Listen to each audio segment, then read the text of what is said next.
All right, what's up guys? We're back out here. It's Sunday now, and I don't have a whole lot of time to work today because I have some family things I have to do later. But I'm going to cut these extended studs down on the passenger side.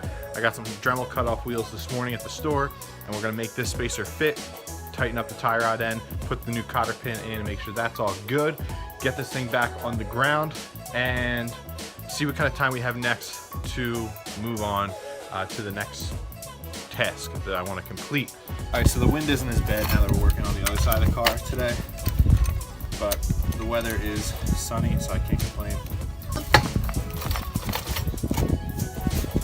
All right, so first things first, gonna throw the new cotter pin in here. These are huge. This was already tightened down, so cotter pin is in, done deal, not going anywhere. And now what I'm going to do is try to avoid shadows, slip the spacer on, and then basically mark out. I'm going to throw some lugs on to tighten it up against.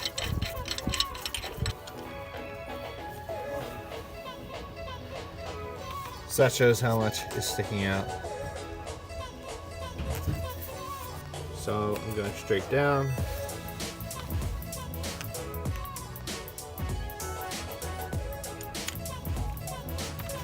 I'm basically going to end up cutting 1, 2, 3 behind the 4th stud.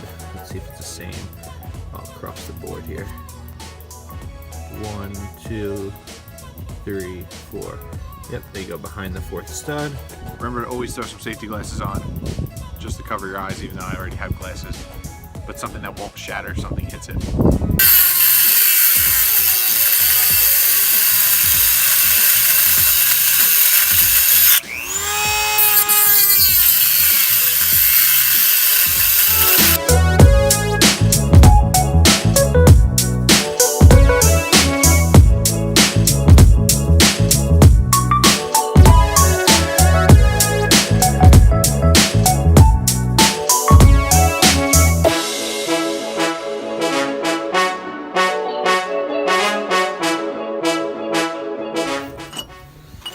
Alright guys, so they are all cut now, and the process I ended up using was I had these 12 by 1.5 thread nuts in the garage. I didn't want to ruin the lug nuts just in case, so I thread a nut on, cut it, use the Dremel wheel to kind of smooth off the edge a little bit.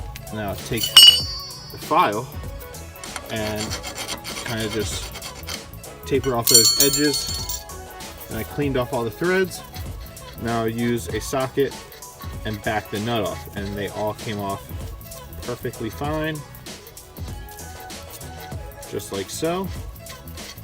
So now we're going to see if the spacer fits better.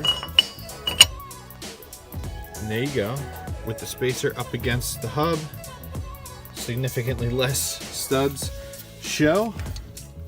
So I'll try and thread these guys on.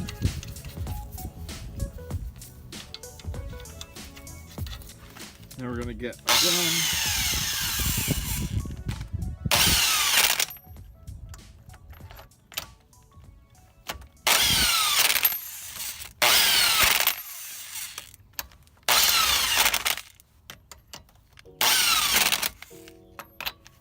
Now that I could take those goofy looking safety glasses on, while the front right wheel is off, I'm gonna check the trans fluid and top that off.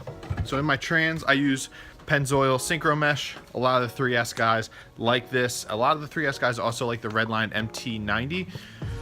I was gonna grab some and just do a full transmission fluid change, but we are out of the MT90 at work.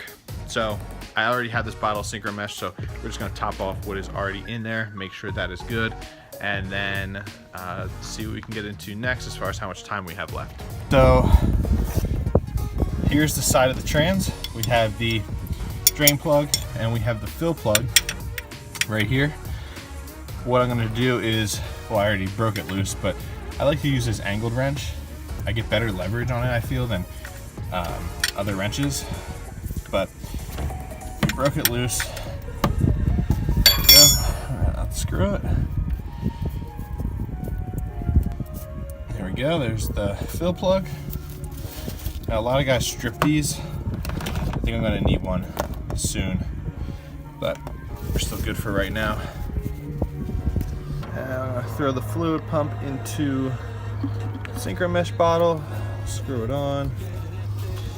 And what I like to do is, there was diff fluid in here last, so I'll give it a few pumps to push all the diff fluid out,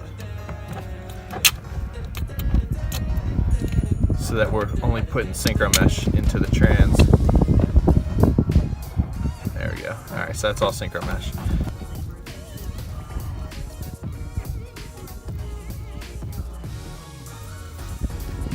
There we go. Now we got some fluid showing. I'm gonna move the bottle over here, pull the line out. Let me do my plug first. But that's snug. I'll check the drain plug and make sure the drain plug is snug.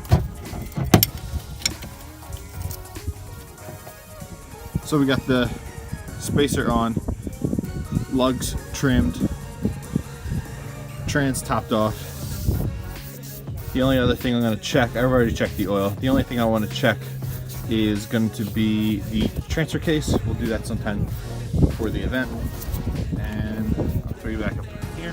I'm going to leave the spacer on and then just throw the RPF one on with the 25mm spacer like I did yesterday. And it's kind of goofy looking because it ultimately makes it 18 by 10.5 minus 10. So, which is pretty ridiculous looking.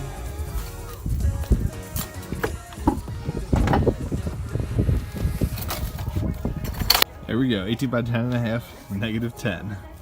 Just to see if I can show you guys how far it sticks out. Can't even fit your finger up in there. That would destroy the fender unless I had like some crazy stiff springs, or like if I had some more camber, it would actually work. But sticking out this far, it bottoms out in the fender. It takes away like all my turns in the steering wheel anyways. So they're on. So the one thing that drives me crazy is the weather forecast for this next week. It has been driving me insane. They were originally saying we were supposed to get some massive snowstorm Tuesday, Wednesday, Thursday, and then it all disappeared yesterday. It was just gonna be cloudy, and then I checked again this morning, and now it's gonna snow Tuesday, and then it's supposed to rain again on Saturday when we're supposed to be drifting. It's like stressing me out because I'm putting all this work into the car to get it ready for next weekend, and the weather keeps bouncing back and forth. So fingers crossed that the weather works out for us, because if it's gonna be raining, I'm not gonna drive all the way down to Delaware.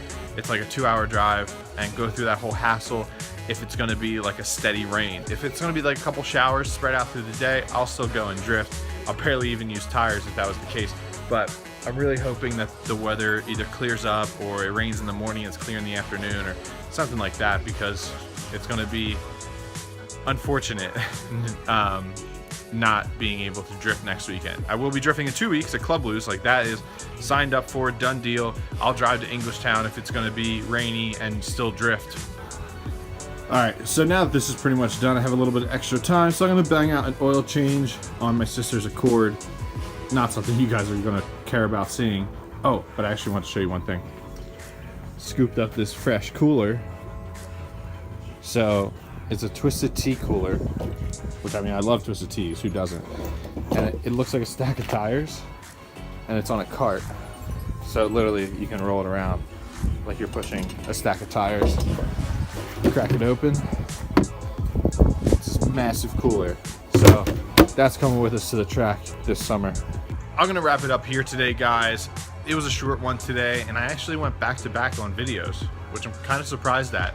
But I'm running out of time. I'm gonna bang out the Accord, and then the car is pretty much in good shape.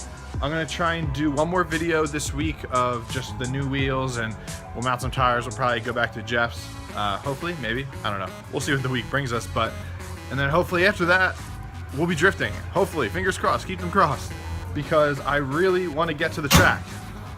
And it's windy enough out that my hood is closing. But I really want to get to the track. I hope the weather pans out for us. Drop a comment below for anything you guys want to see, or want me to talk about the car in a video or show you guys how I did, I'll try my best to do so. And then like this video, subscribe to the channel, and I'll see you guys next time.